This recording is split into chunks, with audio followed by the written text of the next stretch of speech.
दर्शकों, मनुष्य अक्सर अपने धर्म में की जाने वाली साधनाओं को तब छोड़ देता है जब उसे उन साधनाओं से कोई लाभ नहीं मिलता। ऐसी ही कहानी थी छत्तीसगढ़ के रहने वाले सत्य प्रकाश इक्का जी की। सत्य प्रकाश जी पहले सभी पारंपरिक भक्ति साधना किया करते थे और जब पारंपरिक भक्ति साधनाओं से इन्हें कोई राहत नहीं मिली तो इन्होंने चर्च का सहारा लिया। लेकिन फिर भी इनके दुखों का अंबार समाप्त होने का नाम नहीं ले रहा था। दरअसल सत्य प्रकाश जी को भूत प्रेत की समस्याएं थीं और साथ ही साथ वह गंभीर बीमारियों से भी जूझ रहे थे। इन्होंने इन सभी परेशानियों से निजात पाने के लिए चर्च में प्रार्थनाएं की, तांत्रिक के पास भी गए और डॉक्टर को भी दिखाया, लेकिन फिर भी इन्हें कोई राहत नहीं मिली। दर्शकों, आज सत्य प्रकाश जी का कहना है कि मेरी जिंदगी पूर्ण रूप से बदल गई है। मेरे साथ ऐसे ऐसे अद्वितीय लाभ हुए हैं जिस पर विश्वास करना हमारे लिए मुश्किल होगा। दर्शकों, सत्य प्रकाश जी का कहना है कि अब मैं जो भक्ति साधना कर रहा हूं वह भक्ति साधना सर्वश्रेष्ठ है। दर्शकों, बड़ी हैरानी की बात है कि सत्य प्रकाश जी ने ईसाई धर्म में की जाने वाली भक्ति साधनाओं को त्याग कर आज संत रामपाल जी महाराज द्वारा बताए गए भक्ति साधना को करना शुरू कर दिया है। आइए जानते हैं कि इसके पीछे की सच्चाई क्या है। आखिर इन्होंने इतना बड़ा कदम क्यों उठाया? सुनते हैं सत्य प्रकाश जी की कहानी उन्हीं की जुबानी। नमस्कार सर। नमस्कार सर जी। सर, क्या नाम है आपका? सत्य प्रकाश इक्का। सत्य प्रकाश जी, आप कहाँ से हैं? मैं जसपुर जिला कुनकुरी ब्लॉक छत्तीसगढ़ से। सत्य प्रकाश जी, संत रामपाल जी महाराज से नाम दीक्षा आपने कब ली? जी सर जी, मैं संत रामपाल जी महाराज से 5 सितंबर 2013 में नाम दीक्षा लिया है। संत रामपाल जी महाराज से नाम दीक्षा लेने से पहले आप क्या भक्ति साधनाएं करते थे? जी सर जी, मैं करता था क्योंकि मैं क्रिश्चियन धर्म ईसाई धर्म से रिलेटेड हूँ और मेरे पूर्वज और मेरे माता पिता वही साधना करते थे, जीसस ईसा मसीह की, और वही मैं भी फॉलो करता था। और उसमें बचपन से ही जो मुझे बुद्धि आई तो बताते थे कि ये भगवान है, तो मैं बहुत अच्छी तरीके से विश्वास के साथ मैं भगवान की भक्ति करता था, चलता था, चर्च जाता था, प्रार्थनाएं करता था, सभी चीज़ें करता था, क्योंकि मुझे कहते थे कि यही भगवान है और इन्हीं के द्वारा हमारी मुक्ति होगी, स्वर्ग प्राप्ति होगी। लेकिन सर जी, एक बात मुझे समझ में नहीं आती थी, लेकिन एक लगा रहता था, हमारे ईसाई धर्म में ऐसा है कि पूरे नशापान का इतना ज़्यादा पाखंडवाद है और मांस मदिरा का, कि जब बड़ों के बीच में जब बच्चे होते हैं तो बड़े तो ग्रहण करते ही हैं, शराब पीते हैं, मदिरा करते हैं, मांस खाते हैं त्योहारों में और बहुत सारे ऐसे। लेकिन जब बच्चे वहाँ पे उपस्थित होते हैं तो जब बच्चा शराब का गिलास पकड़ता है और वो पीना चाहता है तो बड़े मना करते हैं, बोलते हैं माता पिता कि नहीं बेटा, ये जहर है, ये शराब है, इसे नहीं ग्रहण करते।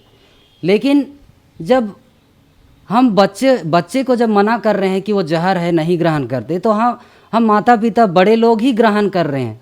तो मैं यही चीज़ मेरे अचंभित करता था हमेशा, कि बोलते हैं कि इन सबको ग्रहण करने के बाद ये तो पाप है और स्वर्ग की प्राप्ति हुई कहते हैं और प्रार्थना से ये ख़त्म हो जाएगा। पर बच्चों को जब मना कर रहे हैं जहर चीज़ को, तो स्वयं क्यों ग्रहण कर रहे हैं? तो ये बात भी मुझे अजीब लगती थी और हमेशा कुछ भी अगर गलत करने से पहले अंतरात्मा में के डर सी पैदा हो जाती थी कि हे भगवान, मैं ये गलत कर रहा हूँ, ऐसा अंतरात्मा मेरा गवाही देता था। और इसी विश्वास से जो है ना, मैं आगे बढ़ता गया और बचपन से मुझे भूत प्रेत की बाधा इतनी ज़्यादा, और मेरा तबीयत तो इतना ख़राब होता था, कभी मलेरिया टाइफाइड, हर सप्ताह इंजेक्शन, गोली, हमेशा एक एक पाव की तरह रहता था। और वही चीज़ से मेरी ज़िंदगी चली। 24 साल की जो ज़िंदगी चली मेरी, सिर्फ दवाई और तांत्रिक विद्या यही थी। कम से कम महीने में 3-4 तांत्रिक के पास भी मैं चला जाता था अपने भूत प्रेत के बाधाओं को दूर, कष्ट के चलते। लेकिन कभी भी ऐसा मेरे साथ ये महसूस नहीं हुआ कि वो जड़ से ख़त्म हो जाएगा। कुछ दिन का ऐसे विश्वास के तौर पे लगता था कि हाँ ऐसा है, इससे ठीक हो जाएगा, पर कभी ऐसा नहीं मुझे महसूस हुआ और ठीक नहीं हुआ। सिर्फ पैसा बर्बाद हुए।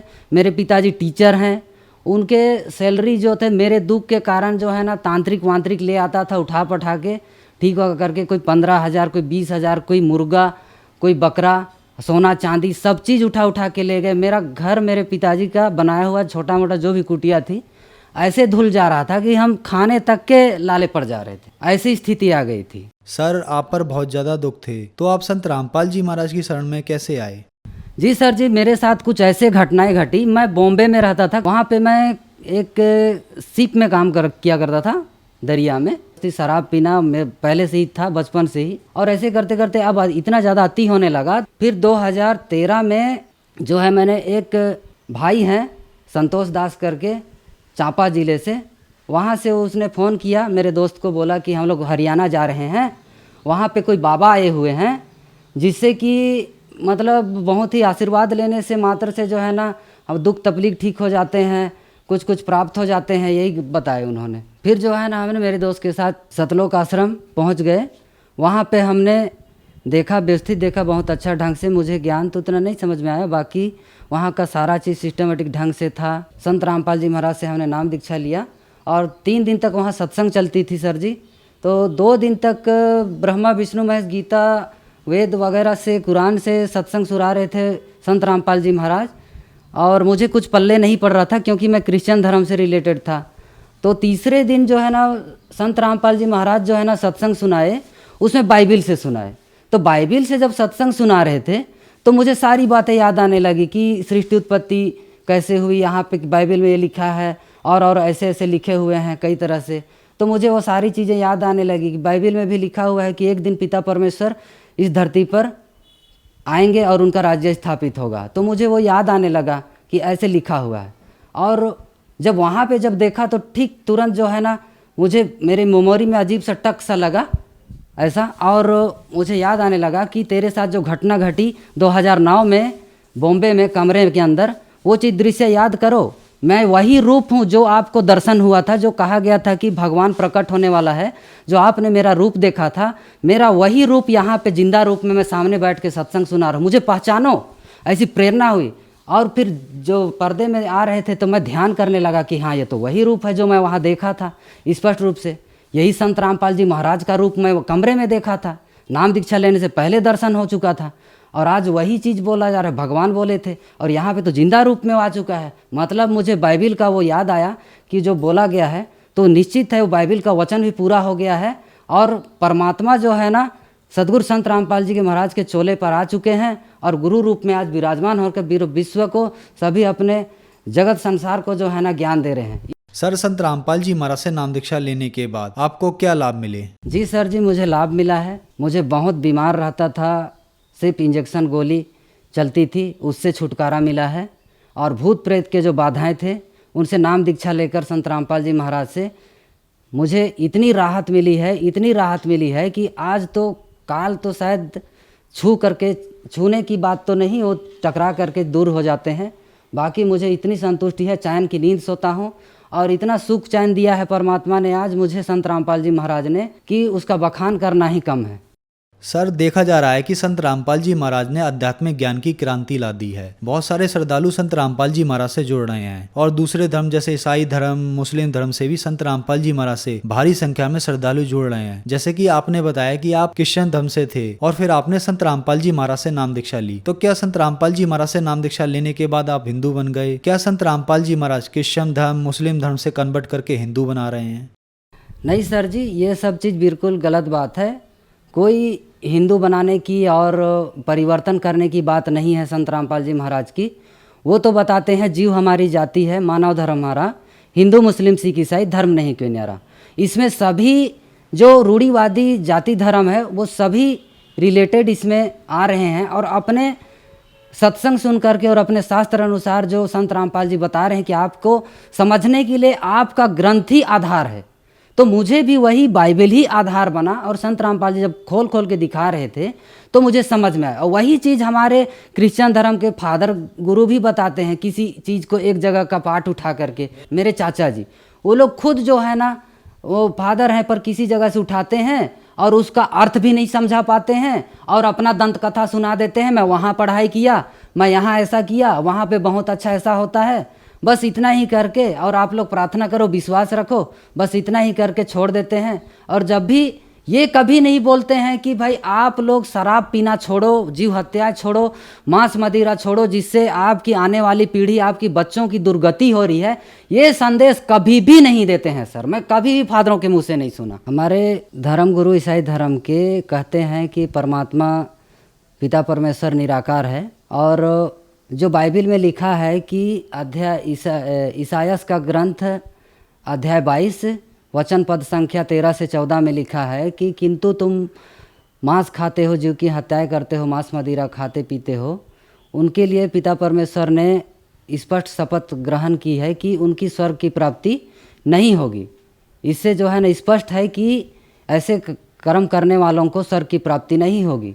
और संत रामपाल जी महाराज जो बता रहे हैं वो शास्त्र अनुसार है, जिससे वो स्वर्ग की प्राप्ति कर सकते हैं। और जो मैं आज मान रहा हूँ, लोग कहते हैं कि हिंदू धर्म परिवर्तन कर लिया, ऐसा कुछ भी नहीं है। संत रामपाल जी महाराज धर्म परिवर्तन नहीं करा रहे हैं। हम अपने ईसाई धर्म को ही मैं आज भी मानता हूँ, और उसी धर्म ग्रंथ को मैं लेकर के आधार बना के चला रहा हूँ। मैं उनसे उनमें जो लिखे बुराइयों को और जो अपने समाज में जो बिगड़े जो सिखाए गए उनको मैं छोड़ करके एक शास्त्र अनुकूल और सच्चाई के रास्ते पर चल रहा हूं और भक्ति कर रहा हूं। पहले सर जी मैं बाइबिल के विरुद्ध चल रहा था और परंपराएं कर रहा था, खान पान सारी चीज़ें। लेकिन अब जो है ना, मैं संत रामपाल जी महाराज से सत्संग प्रवचन सुनकर मैं ज्ञान प्राप्त करके जो है ना हमें पता चला, और अब मैं जो है ना सही रास्ते पर चल रहा हूं, और बाइबिल के ज्ञान आधार पर और संत रामपाल जी के बताए ज्ञान आधार पर चलकर मैं भक्ति साधना कर रहा हूं, और मुझे सुख शांति प्रदत्त हो रही है। सर, आपने एक बहुत बड़ा क्वेश्चन मार्क लगाया कि बाइबल में लिखा है कि जो लोग मांस खाएंगे वो स्वर्ग नहीं जा सकते, लेकिन फिर भी ऐसा हो रहा है, मांस खाया जा रहा है, शराब पी जा रही है। फादर के द्वारा भी कुछ ऐसी प्रतिक्रिया हो रही है। फिर आपने संत रामपाल जी महाराज से नाम दीक्षा ली, तो जो दर्शक आज आपको देख रहे हैं, खास करके जो लोग क्रिश्चियन यानी ईसाई हैं, उनके लिए आप क्या कहना चाहेंगे? मैं उनके लिए यही प्रार्थना करना चाहूँगा कि जो भी मुझे सुन रहे हैं, देख रहे हैं आज, तो क्या है, आज जो जितने भी हमारे धर्म गुरु ईसाई धर्म गुरु बता रहे हैं कि मांस खाना है, मदिरा पी सकते हैं, ये पिता परमेश्वर ईसा मसीह ने हमें सिखाया है, तो ये बिल्कुल गलत बात है। बाइबिल में जो है ना 2 तरह की बातें लिखी हुई है, मांस खाने के लिए भी लिखी हुई है और ना खाने के लिए भी लिखी हुई है। तो जो खाने के लिए लिखी हुई है वो काल भगवान का है, और जो ना खाने के लिए लिखा गया है वो पिता परमेश्वर का संकेत है, जिसको कि आज आधार बनाकर खाने का ही मान रहे हैं, और जो ना खाने का है उसको समझने की कोशिश ही नहीं कर रहे हैं। शैतान जैसे कहते हैं, शैतान और भगवान की बात कहते हैं, पर शैतान जो है ना बाइबिल में भी छला हुआ है। एक जगह पे मांस मदिरा खाने का बात लिखा हुआ है जो शैतान का है, जिसे आज आधार बनाकर हमारे भाई बहन ग्रहण कर रहे हैं, उसे अपने यीशु मसीह का संदेश ना मानकर शैतान का मान रहे हैं और उसको ग्रहण कर रहे हैं। बाइबिल में लिखा है कि ईसा मसीह ने भी कहा था कि मैं जो है ना तुम सभी से मैं सच्ची बातें बताना चाहता हूँ, और आप लोग अभी वह सह नहीं सकते, क्योंकि इस संसार में जो नायक बन के आया था, मैं नायक बन के आया था, वो नायक जो है ना दोषी ठहराया जा चुका है। ईसा मसीह ने कहा था, स्वयं को नायक बताया था, क्योंकि उसने परमात्मा के बारे में सच्चाई बताना चाहते थे, लेकिन उसे दोषी ठहराया जा चुका था। इसलिए उसने कहा कि नायक दोषी ठहराया जा चुका है, क्योंकि अब मुझे यहाँ से वापस जाना होगा, और मेरे जाने के बाद में जो सत्य का आत्मा आएगा वही जो है ना पूर्ण सत्य तक ले जाएगा और सबको पूरे विश्व का कल्याण कराएगा। वह जो है ना आज इस संसार में जगत गुरु संत रामपाल जी महाराज के रूप में प्रकट हो चुके हैं, और वही जो है ना पूर्ण गुरु हैं और पूर्ण स्वयंभू हैं। उनके द्वारा ही पूरे संसार का कल्याण होना है। और जितने भी जो हमारे ईसाई धर्म ये सोचते हैं कि हमारे ईसा मसीह से हमारा कल्याण होगा, तो ये बिल्कुल गलत बात है। वो जो है ना बाइबिल में लिखा हुआ जो है कि एक दिन पिता परमेश्वर का आगमन होगा और पिता परमेश्वर का राज्य स्थापित होगा, वो जो है ना आज संत रामपाल जी महाराज के द्वारा ही होना है। और वो पिता परमेश्वर जिसे कबीर परमात्मा कहते हैं, जो सभी बाइबिल में लिखा है, वेद में लिखा है, गीता में लिखा है, कुरान में जो बखान है, वो पूर्ण परमात्मा का नाम कबीर ही है, और वही पूर्ण पिता परमेश्वर है। और जो है ना वो आज संत रामपाल जी महाराज के शरीर पर प्रकट होकर आज पूरे विश्व को ज्ञान दे रहे हैं और उन्हीं के द्वारा पूरे विश्व का कल्याण होना है। सर, आपने बताया कि धर्मों की हॉली बुक्स यानी सदग्रंथों में संत रामपाल जी महाराज ने प्रमाणित करके बताया कि कबीर साहब ही भगवान हैं। तो क्या बाइबल में भी कहीं लिखा है कि कबीर साहब ही परमात्मा है या भगवान हैं? जी सर, ऑर्थोडॉक्स जॉइस बाइबल में अध्याय 35, 36, 37 में वचन नंबर आयुब ग्रंथ के वचन नंबर 5 में जो आज वर्तमान में जो है उसमें सिर्फ सर्वशक्तिमान लिखा हुआ है और उसमें स्पष्ट कर दिया है कि वह सर्वशक्तिमान पिता परमेश्वर कबीर है। कबीर लिखा हुआ है, हमने देखा है, पढ़ा है उसे। सर, संत रामपाल जी महाराज से नाम दीक्षा कैसे ली जा सकती है?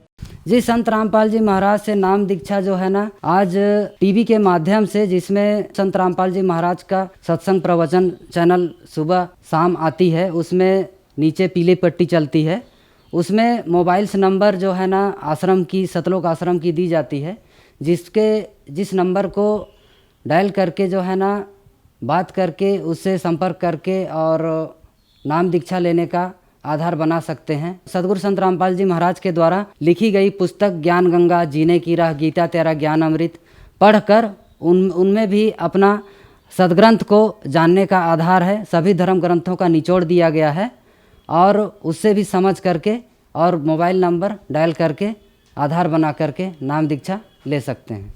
धन्यवाद सर। नमस्कार सर जी।